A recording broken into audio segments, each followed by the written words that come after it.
Right lads, as you see by the title, a bit of a longer one today. I just wanted to share something with you that I've wanted to make a video on for a long time now, and I'm finally just doing it.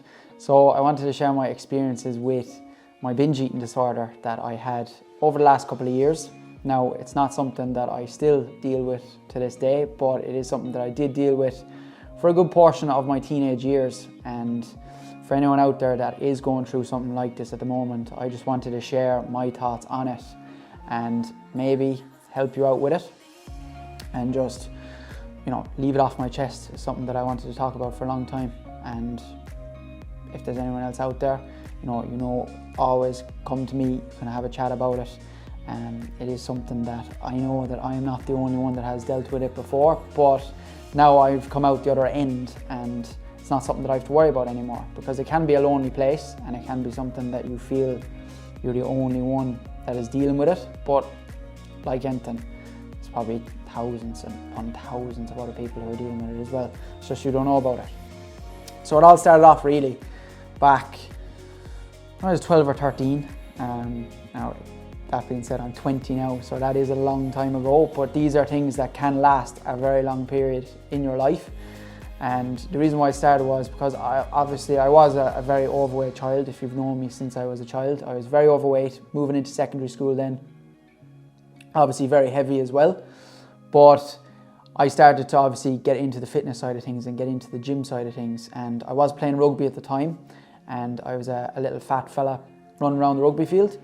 And the gym was obviously a place that I thought I could go and lose a load of weight and run on treadmills, cross trainers, cycling a bike, whatever you can. And I did start to see it working. And obviously, when I got addicted to the gym, rugby obviously took a back seat. But what came with that then was, obviously I started to find out a little bit more about, what foods I should be eating, how much food more than anything. And it began to become a numbers game for me over anything. And I'd stick in online, I'd say how to lose fat fast or how to lose fat in a week. And obviously there was loads of things there that would tell me how I could do that. And that was to restrict myself, like anything, And obviously I would do that, and what would happen was Monday to Friday, I'd be in a great position, sticking to plan. Come Friday evening, I'd come home from school, throw the bag down, and the gates just opened.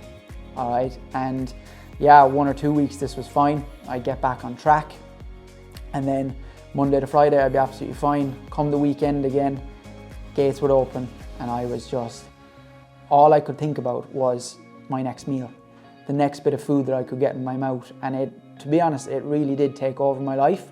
And that's what I'm saying, is that's the reason why obviously you're seeing me post here every single day now, is because that's sort of what got me into the gym first of all, and what got me into bodybuilding. So what happened to me was I basically starved myself to death on Monday to Friday while I was in school, and then on the weekends I'd come home, and because no one could see me and I was just had no accountability or anything like that, I'd just eat whatever I wanted, whenever I wanted. So what happened basically is I'd feel guilty for what I did at the weekend. I'd try and make up for it then Monday to Friday. But because I had put so much pressure on myself Monday to Friday, I'd do the exact same thing at the weekend. And that would just continue week after week, month after month. And that's why I think to myself, and I always say to people, is I've wasted so many years when it comes to the gym and stuff, because I say to myself, I could be a way lot bigger if I just been able to control myself. But obviously now I am in a better position, and I have an extremely good coach who is there looking after me. So that's all I really wanted to say was, if you do find yourself in a position like this where you cannot get out of, and that's where I was, I could not get out of where I was, binge restrict. These cycles can be dangerous. They can be really scary and lonely for us. The main thing is that there's always help out there. It's like anything in life. There's always going to be someone there that can help you. All right, and that's what I did. I went away and got help, and obviously a coach. And now I'm in a better place, and it's something that I haven't dealt with in a very long time. So that's what I wanted to say, is just, if you do find that you are in a position, especially now at January, people are, on their new resolution diets and everything like that. They're trying to lose weight really quick and fast for summer and stuff. If you find yourself here in a position like this, reach out, find help and get yourself on a plan that is not going to put you in a position that will potentially lead to these binge eating disorders. And obviously multiple other eating disorders is which I'm talking about today, that you can find yourself in down the line when you do start to do something stupid like this. So yeah, that was probably a long one of me just rambling along, but it is something that I wanted to talk about for a very long time. Some part of me that I've never shared before, so that's why I just wanted to get it off my chest. Share that with you, obviously, because I am trying to tell the rest of my story. So that is just a big part of it, and something that has made up like a good portion of my life so far. So yeah, if there is anyone out there, you know, as always, feel free to send me a message if it's something that you've struggled with or something that you're struggling with right now and you need a little bit of help with it. Feel free, as always, send me a message and I will be delighted to help. Thanks, guys.